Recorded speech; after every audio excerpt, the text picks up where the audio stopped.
look around you. Seriously, just take a second. Everywhere you turn, you're just surrounded by these messages, Hmm. all designed to grab your attention, tell you something. Yeah, the packaging on your coffee, maybe, or the icons on your phone. Exactly. Even just how words are laid out on a sign, it's like this constant visual conversation happening all the time. It really is. Okay, so let's unpack that a bit. Today, we're doing a deep dive into that whole conversation, the world of graphic design and branding. Right. We want to explore what they actually are, fundamentally. Yeah, and how they, actively shape our world, maybe in ways we don't always consciously notice. And also get into the practical side, like the steps involved in actually creating these things. So we've gathered some interesting material for this. We've got some foundational info, kind of the basics from Wikipedia, Okay. and then some really practical insights from a Reddit discussion where designers were talking about real branding projects they'd worked on. Oh, interesting. Real world stuff. Yeah, exactly. And also a pretty clear beginner's guide to branding that sort of breaks down the whole process. Got it. So our mission then is to pull out the key takeaways, the really important nuggets from all this. So you can walk away with a better handle on this visual language that influences everything from the stuff you buy to how you get information. Absolutely, it's everywhere. So let's kick things off right at the beginning. How do our sources actually define graphic design? What's its essential job? Well, what's really interesting is how they frame the designer's role. They don't just say, makes things look nice. They call the designer an encoder or interpreter of the message. Encoder or interpreter, I like that. It's active. Exactly. It's about the interpretation, ordering, and presentation of visual messages. So it's analytical, it's structured. It implies there's something to translate, and the sources say these design pieces can be, well, all sorts of things, philosophical, aesthetic. Emotional, even political. Yeah. So it's using tools like typography, how text and images are arranged. Right? Composition, ornamentation, imagery, Mm-hmm. using all that to convey ideas, feelings, attitudes that maybe go beyond just the words themselves. So basically, it takes a linguistic message, like a customer's request or just an idea, Yeah. Could be spoken, could be written. and turns it into a graphic manifestation, gives it a visual form. Precisely. It makes the abstract visible, tangible. Okay, so visual communication itself, that goes way back. Cave paintings, ancient writing systems. Thousands of years, yeah.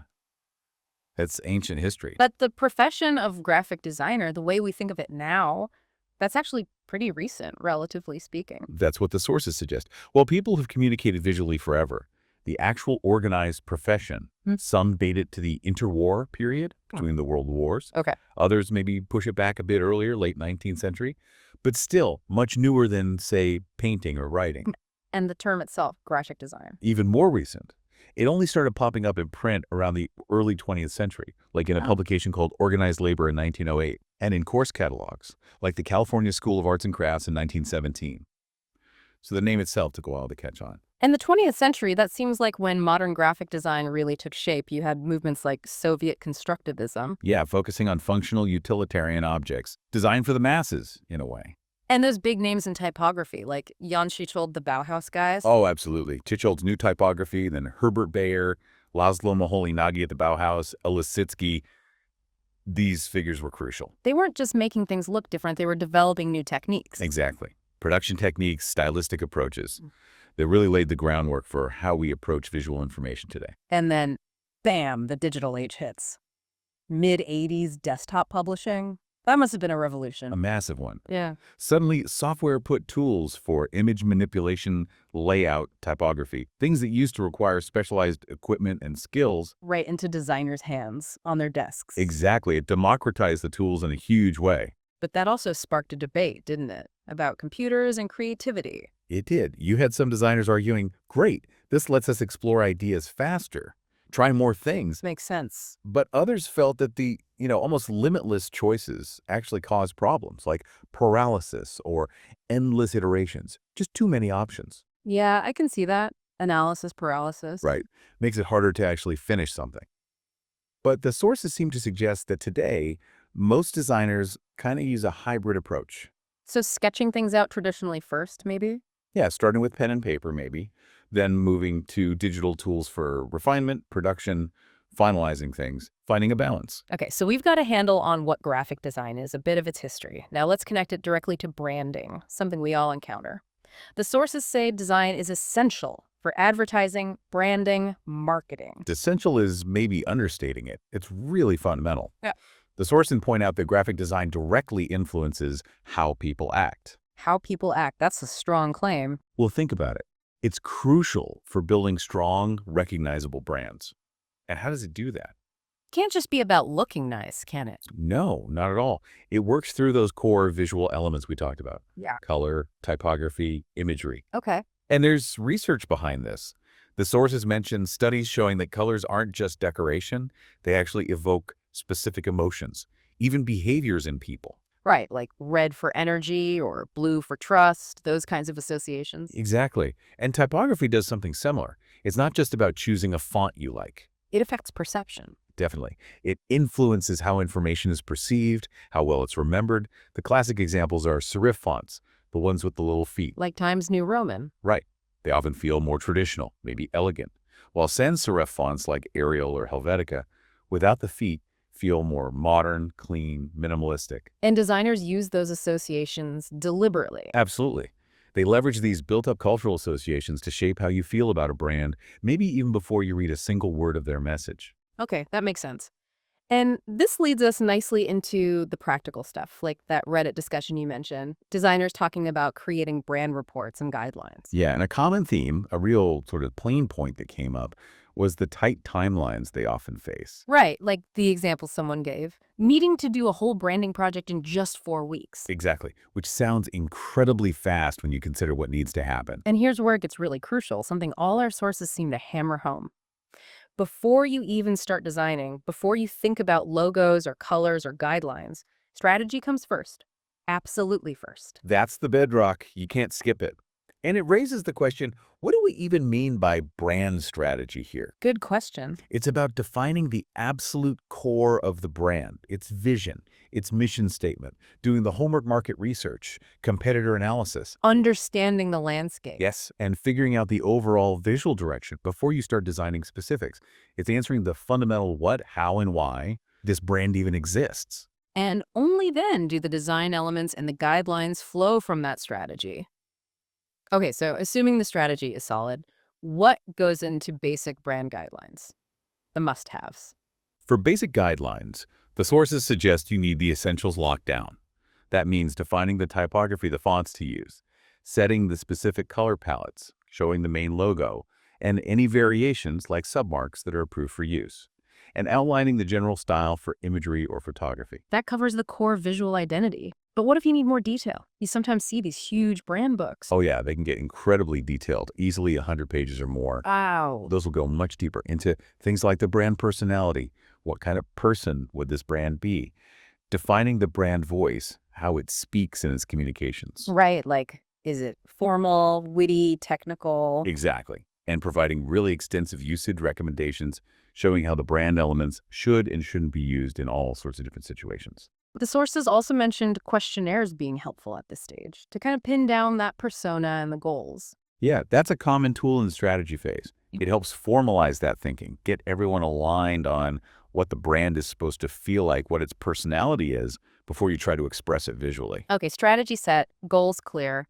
Now we build the identity. Naming comes up as maybe the first and potentially most critical step. Absolutely critical. Get the name wrong, and you're fighting an uphill battle from day one. And rebranding later, that's usually very expensive and pretty risky too. So what's the process for naming look like according to the sources? Well, first, decide if you need expert help or if you're doing it DIY. Then set a really clear goal. What does this name need to communicate? How should it make the brand stand out? Should it be descriptive, evocative? Ideally, maybe both. Evoke an emotion, but also give some hint about what the brand does or stands for. Then comes brainstorming, generating lots of ideas. Okay. Checking trademarks is crucial. You don't want to fall in love with a name you can't legally use. Sometimes you might even need to invent a totally new word. Like Xerox or Kodak. Exactly. And creating a visual mood board alongside the name options can help see how they might feel in context. Yeah. Then finally, make the decision. And there were some definite don'ts mentioned too, right? Mistakes to avoid. Oh, yeah. Like using imagery that just doesn't fit or is maybe just unsettling. Okay. The old Burger King mascot was mentioned as a kind of cautionary tale there. Right. An imitation sounding too much like a competitor. Big mistake. Erodes trust. Also, avoid really obscure puns that nobody gets or weird misspellings just to be different. Why are strange spellings bad? They seem unique. They can be, but the sources argue for names that are recognizable, simple, easy to pronounce. Think Apple, Google, Twitter. If people can't easily say it or remember how to spell it, it just creates friction. Makes sense. They even suggested brainstorming techniques like thinking about competitors, values, literal features. Yeah, combinations, abstract feelings, synonyms. The goal is quantity initially. Maybe aim for around 100 ideas to start with. And they mentioned tools like Naminum that can help generate possibilities. Okay, name sorted. Foundational. Next big piece. The logo, often seen as the core graphic design project for a brand. It really is. The sources call it the gateway to the brand. It's often that first visual handshake, giving you a tiny preview of the whole experience. And the general advice seems to be, aim for simple, clean iconography, something easily identifiable.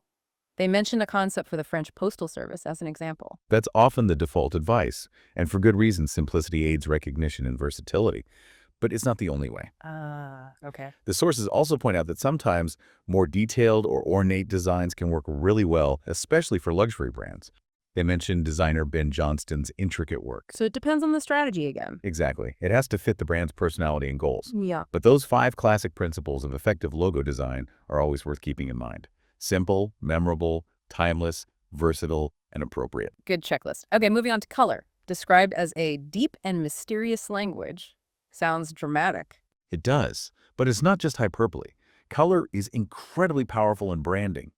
The sources cite studies suggesting it can boost brand recognition by up to 80%. 80% where? Yeah, it affects memory, engagement, even how easily we understand text. It's deeply psychological. But the choices, they mentioned millions of hex combinations. How do you even start? It sounds overwhelming. It can feel that way. Yeah. But the designers in the sources shared some practical approaches, like just capturing inspiration from photos you like.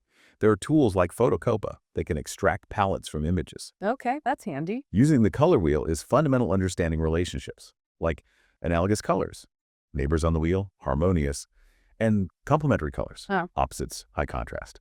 Friends and lovers, I like that. Yeah. And borrowing from interior design, the 60-30-10 rule. Yeah, that's a great guideline. Using one color as dominant, 60%, another as secondary, 30%, and a third as an accent, 10%. It creates balance. Practical tips. And other practical things, saving palettes you like, maybe on Pinterest. Using physical Pantone color books alongside digital tools can be helpful too to see true color. Right, colors look different on screen versus print. Exactly. Drawing inspiration from nature rarely gets color combinations wrong, and generally trying to stick to maybe 3 or 4 core colors for simplicity. And defining a theme first, like romantic purple or energetic orange. Yes, decide on the overall mood or feeling you want before getting lost in specific shades. And yeah, sites like Color Lovers were mentioned as good resources for finding inspiration. All right, color covered. Next up, typography. Just as important, right? The sources say a strong typeface dictates what message your brand is trying to convey. What the tone is, and even who its creators are. Yeah, it carries a huge amount of weight, setting the personality almost instantly. So the key question is, does this font represent our brand, our goals? Precisely. And the sources give some pretty blunt advice here. Don't use something super formal and traditional like Garamond if you're branding, say, a fun toddler activity center. It just clashes. The infamous ones. Oh, yeah. Avoid Comic Sans and Papyrus for professional branding. They become such cliches, they often signal a lack of design awareness. Good to know. And pairing fonts matters too, like having a headline font and a body text font. Yes, font pairing is an art.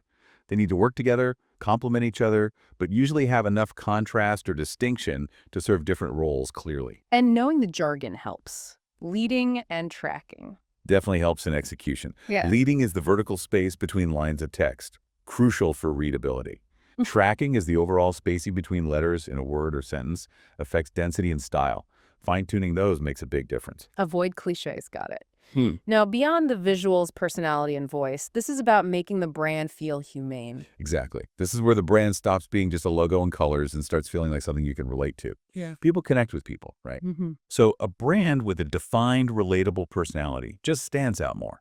especially in crowded markets. And the personality informs the voice, how the brand talks. Yes, the personality is the who, the voice is the how. Defining that voice impacts everything: website copy, user interface text, sales materials, social media posts, even customer support scripts. Consistency again. Totally. The sources gave some fun examples of brands using voice well. PicMonkey's little preloader messages, Virgin America's slightly cheeky comments, Hootsuite's message when it's offline. Yeah, those little touches. They show personality, they make the interaction feel less corporate, more human, more memorable. Okay, so we've meticulously built all these pieces. Strategy, name, logo, color, type, personality, voice. Now, where do they actually live and breathe? The sources say brands only come alive when their audiences get to interact with them. Right. This is about the application. Where does the brand show up in the world? And the answer is pretty much everywhere. Okay, give me some examples. Well, the obvious ones: letterhead, stationery, business cards, then marketing materials, flyers, brochures, catalogs, digital stuff, email headers, email signatures, social media profiles. Content marketing too, like reports or infographics. Absolutely. Packaging is huge: bottles, boxes, bags, tags, merchandising, stickers, t-shirts, other swag, advertising, both online and offline. Even internal stuff. Yeah, internal communications matter too. Mm. Reports, memos, employee handbooks, even uniforms if applicable. It all needs to feel like part of the same brand. And it extends beyond just graphics, right? To product and environment. Definitely. The design of the product itself needs to align. Think about Apple products. The hardware aesthetics are a huge part of their brand. True. And physical environments like retail stores. The furniture, the lighting, the layout. Yeah. It all contributes to the brand experience. They mentioned a concept shoe store where the environment was designed to tell a story. So the absolute key word here seems to be cohesiveness. Nailed it. Cohesiveness. Every single element across every single touch point needs to work together. It needs to tell the same story, feel like it belongs to the same family. The 8 o'clock coffee example was good. Their website, packaging, ads, all clearly look and feel like them. It really paints a picture of graphic design as building this whole consistent, recognizable world for the brand. That's a great way to put it. And of course, the sources add a little caveat. There's always a but. Well, just that while these are principles and best practices, rules are sometimes made to be broken. Okay. But the key is you need to know the rules first, understand why they exist. So if you do decide to break them, you're doing it consciously, strategically, with a specific purpose in mind, not just accidentally. Makes sense. Know the rules before you break them. Okay, so wrapping this up, we've really dug into how graphic design functions as this visual interpreter, taking ideas, messages, emotions, and giving them form. Yeah, translating the linguistic into the visual. And we've seen how branding takes that visual language, adds personality and voice, and uses it to build recognition, connection, differentiation. And we walked through so many of the components: the strategy foundation, the critical naming process, the logo color, type choices. And how it all has to come together cohesively across every single application, every place people encounter the brand. And realizing that paying attention to all those details isn't just about making things look good. It fundamentally shapes how a brand is perceived, remembered, and ultimately how people connect with it. So here's a final thought to leave you with. Considering graphic design's fundamental role, this translation of language into visuals, and how branding uses that so effectively, how much of our understanding, our connection to the world around us, is being quietly shaped not just by what is said, but by how it's shown? Think about that next time you interact with a brand, look at a sign, or even just scroll through your feed. How much is the visual design influencing your experience?